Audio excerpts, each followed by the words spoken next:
বিএনপির মন্ত্রিসভায় সবচেয়ে শিক্ষিতদের একজন প্রিন্স মুসাপুত্র ববি হাজ্জাজ। অক্সফোর্ড গ্র্যাজুয়েট এই নেতাকে দেওয়া হয়েছে শিক্ষা প্রতিমন্ত্রীর দায়িত্ব। বিশ্ববিদ্যালয়ে শিক্ষকতার পাশাপাশি রাজনীতি করে আসছিলেন তিনি।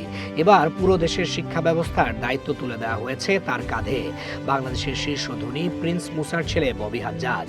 তিনি নিজেকে কেবল বাবার পরিচয়ে সীমাবদ্ধ রাখতে চাননি, তাই ছোটবেলা থেকে পড়াশোনার প্রতি ছিল তীব্র মনোযোগ। তার নামের পাশে থাকা সবগুলো শিক্ষা প্রতিষ্ঠানই বিশ্ববিখ্যাত। প্রাথমিক শিক্ষা গ্রহণ করেছেন ঢাকার ম্যাপল লিফ ইন্টারন্যাশনাল স্কুল থেকে। 90-এর দশকে যুক্তরাষ্ট্রের টেক্সাস বিশ্ববিদ্যালয় থেকে রাষ্ট্রবিজ্ঞানে স্নাতক করার পর অক্সফোর্ড বিশ্ববিদ্যালয় থেকে MBA সম্পন্ন করেন প্রিন্স মুসাপুত্র ববি। তার সামনে সুযোগ ছিল উন্নত বিশ্বে আধুনিক জীবনযাপনের। ড্রিম কর্পোরেট জগৎ ও বাবার ব্যবসা হাতছানি দিয়ে তখন ডাকছিল ববি হাজ্জাজকে। কিন্তু সবকিছু ছেড়ে দিয়ে তিনি চলে আসেন বাংলাদেশে। শিক্ষক হিসেবে যোগ দেন নর্থ সাউথ বিশ্ববিদ্যালয়ে, পাশাপাশি চালিয়ে যাচ্ছিলেন রাজনীতি। ববি হাজ্জাজের রাজনৈতিক জীবনের হাতেখড়ি হয়েছিল হোসেন মোহাম্মদ এরশাদের হাত ধরে। সুদর্শন, সুবক্তা এবং আধুনিক শিক্ষায় শিক্ষিত ববি হাজ্জাজ দ্রুতই মিডিয়ার নজরে চলে আসেন।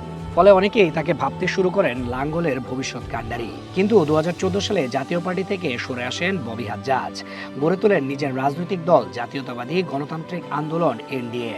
ত্রয়োদশ জাতীয় সংসদ নির্বাচনে ঢাকা 13 আসনে জয়লাভ করেন বিএনপি সমর্থিত ধানের শীষ প্রতীকের প্রার্থী ববি হাজ্জাজ। এবার তারেক রহমানের হাত ধরে সংসদ থেকে মন্ত্রণালয়ে যাত্রা শুরু হয়েছে তার। একাধারে অক্সফোর্ড গ্র্যাজুয়েট, শিক্ষক ও রাজনীতিবিদ। ববি হাজ্জাজকে দেওয়া হয়েছে শিক্ষা প্রতিমন্ত্রীর দায়িত্ব। সঙ্গে পূর্ণমন্ত্রী হিসেবে আছেন দেশের ইতিহাসের অন্যতম সেরা শিক্ষামন্ত্রী এহসানুল হক মিলন।